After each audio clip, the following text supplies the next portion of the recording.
नमस्कार. कमलनयन बजाज रुग्णालयातर्फे आयोजित करण्यात येणाऱ्या आरोग्य प्रशिक्षण कार्यक्रम बजाज पल्सच्या पुढच्या भागात स्वागत करताना मला आपला अत्यंत आनंद होत आहे. मी डॉक्टर अजय रोटे, वैद्यकीय संचालक कमलनयन बजाज रुग्णालय. आज आपल्यासोबत आहेत प्रख्यात ENT आणि head neck surgeon doctor Amol Sulakhe sir, जे कमलनयन बजाज रुग्णालयामध्ये आणि एकूणच ENT सर्जरीमध्ये त्यांचा 31 वर्षाचा प्रदीर्घ अनुभव आहे. सर नमस्कार, आपलं स्वागत आहे आजच्या कार्यक्रमामध्ये. डॉक्टर अमोल सुलाखे सर, जसं मी म्हणालो की अत्यंत प्रख्यात व प्रतिथयश ENT सर्जन आहेत, कान नाक घसा तज्ज्ञ आहेत.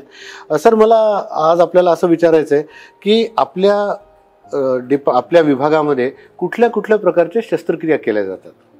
जसं की आपण सर्वांनाच माहिती आहे की कान नाक घसा विभागामध्ये कानाचे जे ऑपरेशन्स असतात ते सर्व दुर्बिणीद्वारे होतात. बरोबर. नाकाचे ऑपरेशन आजकाल संपूर्ण दुर्बिणीद्वारे होतात आणि घशाचे सुद्धा ऑपरेशन दुर्बिणीद्वारे होतात. बरोबर आहे. तर नाकाच्या ऑपरेशन्स मध्ये महत्वाचे जे आहेत की नाकाचं हाड आपण ज्याला वाढलेलं म्हणतो ते ऍक्च्युअली वाढलेलं नसतं, सरकलेलं असतं, डेव्हिएटेड असतं. आणि सायनसायटिस आहेत, पॉलिप्स आहेत, याचे जे ऑपरेशन आहेत हे आपण रुटीनली याला आपण सेप्टोप्लास्टी मेडिकल जे आमचे टर्मिनॉलॉजी आहे, सेप्टोप्लास्टी म्हणतो आपण, फंक्शनल एंडोस्कोपिक सायनस सर्जरी म्हणतो किंवा पॉलिपची सर्जरी म्हणतो.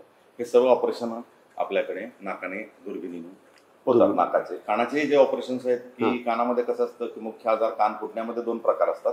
त्याच्यामध्ये पडद्याला एक साधं छिद्र पडतो ज्याला आपण सेफ परफोरेशन म्हणतो, आणि जे अनसेफ असतं ज्याला आपण कोलेस्टेटोमा म्हणतो. तर याचे पण ऑपरेशन्स कानाचे वेगवेगळे आहेत. याच्यामध्ये आपण जे कानाचा जो पडदा आहे बदलण्याचे जे ऑपरेशन्स आहेत, मायरिंगोप्लास्टी, टिम्पॅनोप्लास्टी किंवा मॉडिफाईड मॅस्टोडेक्टॉमी किंवा बहिरेपणा असेल तर स्टेपेडेक्टॉमी, हे जे ऑपरेशन आहेत हे आपल्याकडे आपण गेल्या 30-31 वर्षापासून करत आलेलो आहे कानामध्ये.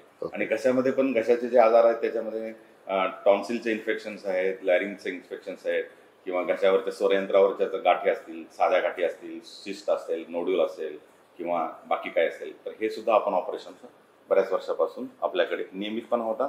आणि नियमित ऑपरेशन शिवाय अजून याच्यामध्ये काही जटिल किंवा क्लिष्ट सुद्धा ऑपरेशन्स आहेत, हे सुद्धा आपण रेग्युलरली करतो. कारण आपलं हॉस्पिटल हे सुरुवातीपासून हे टर्शरी केअर सेंटर, त्याच्यामुळे आपल्याकडे जे काही पेशंट्स रेफर होतात ते अवघड पेशंट्सचे पेशंटच आपल्याकडे. बरोबर, तुम्ही खूप महत्वाची माहिती सांगितली सर. आणि यातनंच दुसरा प्रश्न आपल्या असा येतो की ज्या क्लिष्ट किंवा गुंतागुंतीच्या शस्त्रक्रिया आहेत, ज्या आजारांच्या शस्त्रक्रिया इतर ठिकाणी बरेचदा होत नाहीत म्हणून ते कमलनयन बजाज रुग्णालय येतात, तर बरेचदा अशा शस्त्रक्रिया होण्यासाठी आवश्यक असणारे तज्ज्ञ डॉक्टर्स आणि त्याच्यासाठी लागणारी साधन सामुग्री, यंत्र हे इतर ठिकाणी नसतात बरेचदा. तर त्याच्याबद्दल आपली काय तयारी आहे आणि असे कुठले शस्त्रक्रिया आपण आपल्याकडे करू शकतो? गुंतागुंतीच्या शस्त्रक्रियेबद्दल एक महत्वाची गोष्ट अशी आहे की गुंतागुंतीच्या शस्त्रक्रिया हे नेहमी टीम एफर्ट असतं. हे नेहमी बऱ्याच वेळा एका माणसांना किंवा आपण याच्यामध्ये टीम असल्याशिवाय आपण त्याच्यामध्ये सक्सेस होऊ शकत नाही. कारण की लहान मुलांमध्ये जसं की पाहतो की आपण विजातीय पदार्थ नाकात कानात घशात गेला तर काही त्याचा जीवाला धोका नसतो, पण तो श्वासमार्गामध्ये किंवा अन्ननलिकेमध्ये गेला तर त्याचा जीवाला धोका असतो. आणि अशा पद्धतीमध्ये आपण त्याच्यामध्ये त्वरित उपाय करून, सर्जरी करून, ते निदान करून ते काढणं आवश्यक असतं. याला आपण ब्रॉन्कोस्कोपी, रिजिड ब्रॉन्कोस्कोपी, रिजिड इसोस्कोपी म्हणतो. तर अशी शस्त्रक्रिया आपण या रुग्णालयामध्ये आपण हे 31 वर्षापासून आपण विजातीय पदार्थ जे आहेत हे साधारण 1400-1500 लहान मुलांचे आपण फॉरेन बॉडीज काढलेले आहेत. टोटल बाकीच्या हॉस्पिटल्समध्ये पकडून मी बाकीच्या हॉस्पिटलचं चर्चा नाही करणार, पण ते तर 2000 पर्यंत आहे. आणि इव्हन अन्ननलिकेमध्ये सुद्धा ते अवघड जातात की कॉइन्स जातात, जे पण लहान मुलं जे जातात. तर हे सुद्धा आपण याच्यामध्ये या हॉस्पिटलचं जे इन्फ्रास्ट्रक्चर आहे बाकी, कारण याला नुसताच सर्जन असून चालत नाही, याला तुमच्याकडे साधन सामुग्री, यंत्र, लहान मुलांचा सेटअप असणं पण फार आवश्यक आहे. आणि हे असल्यामुळे आपण ह्या गोष्टी शक्य करू शकतो. ब्रॉन्कोस्कोपी आहे, इसोफोगोस्कोपी आहे, याच्यामध्ये अजून फेशिओमॅक्झिलरी ट्रॉमा जो आहे की ज्याच्यामध्ये आपल्याला मेंदूला मार लागणारे रुग्ण असतात, त्यांच्या चेहऱ्यावरचे पण जे फ्रॅक्चर्स आहेत, हे चेहऱ्यावरचे फ्रॅक्चर्स सुद्धा आपण गेल्या 30 वर्षापासून ह्या फ्रॅक्चर मॅन्डिबल, फ्रॅक्चर मॅक्झिला, फेशिओमॅक्झिलरी ट्रॉमा ही ट्रीटमेंट आपण 30 वर्षापासून करत आलेलो आहे. हे 2 महत्वाचे आहेत. आम्ही आता ते कॉब्लेटर बद्दल काय वाचलं होतं. लहान मुलांमध्ये कसं आहे, लहान मुलांचे जे काही ऑपरेशन्स आहेत, टॉन्सिल्स आणि ॲडिनॉइड, आपण जसं पाहतो की infection, viral infection, allergy, pollution, याच्यामुळे पण लहान मुलांचे जे त्रास असतात त्याच्यामध्ये आपल्याला टॉन्सिल्स काढायच्या ज्या पद्धती आहेत, साधारण एक 8-10 वेगवेगळ्या पद्धती आहेत टॉन्सिल्स काढायच्या. तर त्याच्यामध्ये की पूर्वी आपण युनिपोलार क्वट्री, बायपोलार क्वट्री, हार्मोनिक किंवा रेडिओ फ्रिक्वेन्सी असं वापरायचं, पण आता नवीन त्याच्यामध्ये एक तंत्रज्ञान आलेलं आहे की ज्याला कॉब्लेटर म्हणतो. की कॉब्लेटरचा असा त्याच्यामध्ये फायदा आहे की याच्यामध्ये सराउंडिंग टिश्यू जे डॅमेज होतं त्याचं टेम्परेचर हे 40 ते 70 डिग्री असल्यामुळं, नॉर्मल टेम्परेचर जास्त असल्यामुळे याच्यामध्ये पेशंटला सर्जरीचा वेळ पण कमी होतो, सर्जरीच्या दरम्यान रक्तस्राव पण कमी होतो आणि सर्जरी नंतर वेदना पण कमी होतात आणि पेशंटला लवकर घरी पाठवण्यात. आणि हा कॉपलेटर फक्त टॉन्सिल ॲडिनॉइड साठीच नाही, आपण हे स्वरयंत्राचे जे आजार आहेत किंवा बाकी घशाचे नाकाचे आजार आहेत किंवा मागचे ॲडिनॉइड्स किंवा अजून बाकी याच्यासाठी पण आपण हे रेग्युलरली वापरायला सुरुवात केलेलं आहे. ही मशिनरी आता सर्व कमलनयन बजाज रुग्णालयामध्ये. मला वाटतं की आपल्या आजूबाजूच्या परिसरामध्ये फक्त कमलनयन बजाज रुग्णालयामध्ये ही आता चांगल्यापैकी सुविधा आहे. याच्यामध्ये हे एवढ्या मोठ्या सगळ्या सुविधा एका छताखाली आपल्याकडे बाकीकडे पण आता काही सुरुवात झालेली आहे. पण कॉपलेटर आणि या सगळ्या बाकी टीम असल्यामुळे आणि तुम्ही तज्ञ डॉक्टर सगळे असल्यामुळे या सगळ्या शस्त्रक्रिया आपल्याकडे सहजासहजी होऊ शकतात.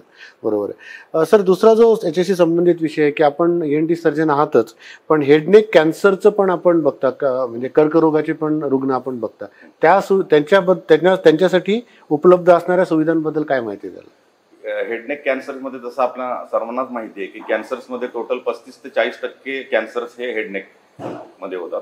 याच्यामध्ये सर्वात महत्वाची गोष्ट आहे की तो कॅन्सरचं निदान लवकर होणं फार आवश्यक.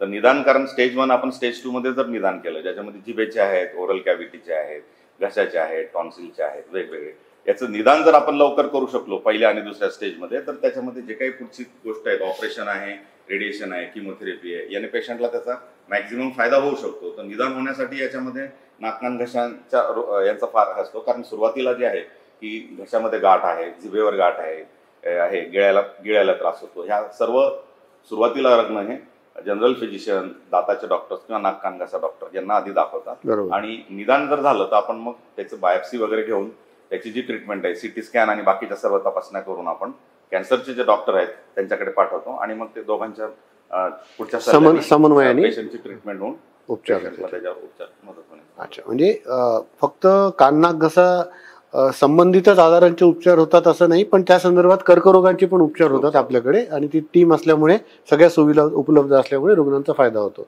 त्याच्यामध्ये अजून एक गोष्ट सांगू इच्छितो, त्याचा नाक कान घसा विभागामध्ये पण पुढच्या काही गोष्टी आलेल्या आहेत, जसं की ओपन सेप्टोरायनोप्लास्टी, ज्याच्यामध्ये प्लास्टिक सर्जरीमध्ये जातात, या सुद्धा आपण सर्जरी आपल्याकडे सुरू केलेल्या आहेत. स्कलबेस सर्जरी पण आहे, तर याच्यामध्ये स्कलबेसमध्ये आपण पिच्युटरी ट्रान्स, मेंदूच्या पण काही ऑपरेशन्स जे असतात, मेंदूच्या गाठी असतात पिच्युटरीच्या, त्या आपण नाकाने दुर्बिणीने जर आपण ते हे केले तर त्याच्यामध्ये पेशंटचं रिकव्हरी पण लवकर होतं आणि बाकी गोष्टी असतो.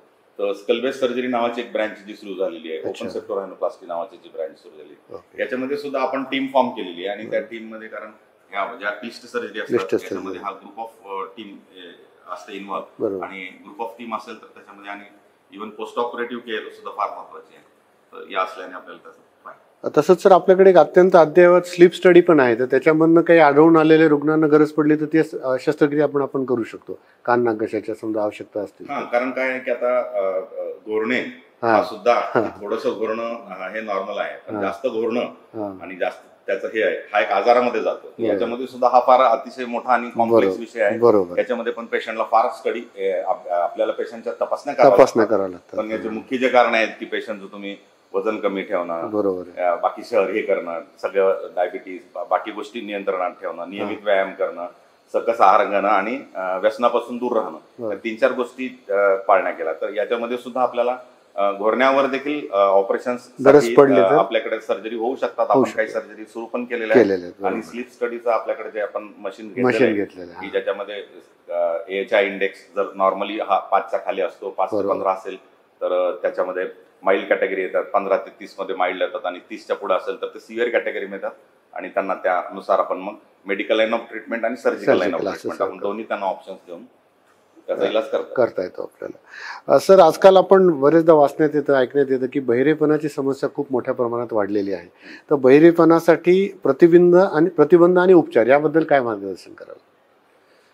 बहिरेपणामध्ये म्हणजे ऍक्वायर्ड आणि याच्यामध्ये जर आपण हे पाहिलं की बहिरेपणामध्ये नॉइज पोल्युशन हा सुद्धा फार महत्वाचा, आवाजाचं प्रदूषण, जे आपण आवाज आहे, कसं असतं की नॉर्मली आपल्याला -10 किंवा 0 डेसिबलला ऐकायला येतं. तर 30-25 डेसिबल पर्यंत जर आवाज नॉर्मली आपल्याला 25 डेसिबल पेक्षा जर आवाज कमी ऐकायला येत असेल तर आपण त्याला बहिरेपणा कॅटेगरीमध्ये टाकतो. तर 25 ते 40 मध्ये आपण माइल्ड पकडतो डेसिबल मध्ये, मी सांगतो तुम्हाला. आणि 40 ते 55 मध्ये आपण मॉडरेट हिअरिंग लॉस म्हणतो. आणि 55 ते 70 मध्ये आपण त्याला सिव्हिअर हिअरिंग लॉस म्हणतो, आणि 70 पेक्षा जर जास्त असेल तर आपण त्याला प्रोफाउंड म्हणतो. नॉर्मली 25 डेसिबल पर्यंत जर बहिरेपणा असेल तर त्याला मशीनची गरज नसते, पण 25 पेक्षा जर पुढचा असेल तर त्याला मशीनची गरज लागते. पण बहिरेपणा येण्याचे जे कारण आहेत याच्यामध्ये नॉईज एक्सपोजर, की जसं जर तुम्ही 85 डेसिबल 90 डेसिबल डीजे, इयरफोन्स वगैरे हे जे कर्कश आवाज, ट्रॅफिक वगैरे, एक्सपोजर टू गन, बऱ्याच वेळा काही काही ठिकाणी लाऊड साऊंडला जर तुम्ही एक्सपोजर झाला आणि हा दीर्घकाळ जर एक्सपोजर असाल, की जसं की फॅक्टरीमध्ये बऱ्याच वेळा काही काही फॅक्टरीमध्ये हा 80 डेसिबल 85 डेसिबल आवाज हा जर तुम्हाला 5 किंवा 7 तासापेक्षा जास्त पडत असेल कानावर, तर याने नॉईज इंड्यूस हिअरिंग लॉस पण दीर्घकाळ जर त्याचा आला तर त्याने पण तुमच्या कानाच्या अंतरकानाच्या पेशी डॅमेज होतात आणि त्याने ऐकायला कमी येण्याची शक्यता असते. या गोष्टीसाठी काही प्रिव्हेन्शन पण घेणं गरज आहे. फॅक्टरीमध्ये जे काही काम करतात त्यांनी आपले कान प्रिझर्व करणं आवश्यक आहे.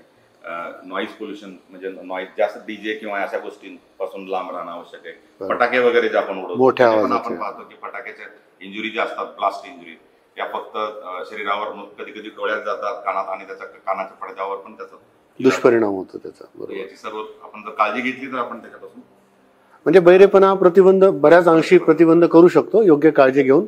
आणि समजा एखाद्याला झालाच तर त्यासाठी लागणारं मशीन किंवा ते मार्गदर्शन आपण काही टेस्ट करतो, त्याच्यामध्ये प्युअर टोन ऑडिओमेट्री, इम्पेडन्स ऑडिओमेट्री आणि कोणत्या प्रकारचा बहिरेपणा आहे आपण त्याचं वर्गीकरण करतो आणि त्याच्यानुसार आपण चालू. सर, आपण इथे येऊन इतकी मोलाची माहिती दिली, मार्गदर्शन केलं. कान नाक घसा संदर्भात सगळे आजार, त्याच्यावरच्या गरज पडलेल्या क्लिष्ट शस्त्रक्रिया, तसेच कर्करोग असेल तर त्या संदर्भातचे उपचार हे सर्व कमलनयन बजाज रुग्णालयामध्ये उपलब्ध आहेत. आणि ज्या कोणाला त्याची आवश्यकता असेल तर कृपया डॉक्टर सुलाके सर यांच्याशी संपर्क साधावा. इथे आपल्याला योग्य मार्गदर्शन आणि उपचार मिळतील. सर, आज आपण इथे आलात त्याच्याबद्दल मनपूर्वक धन्यवाद. थँक्यू. नमस्कार.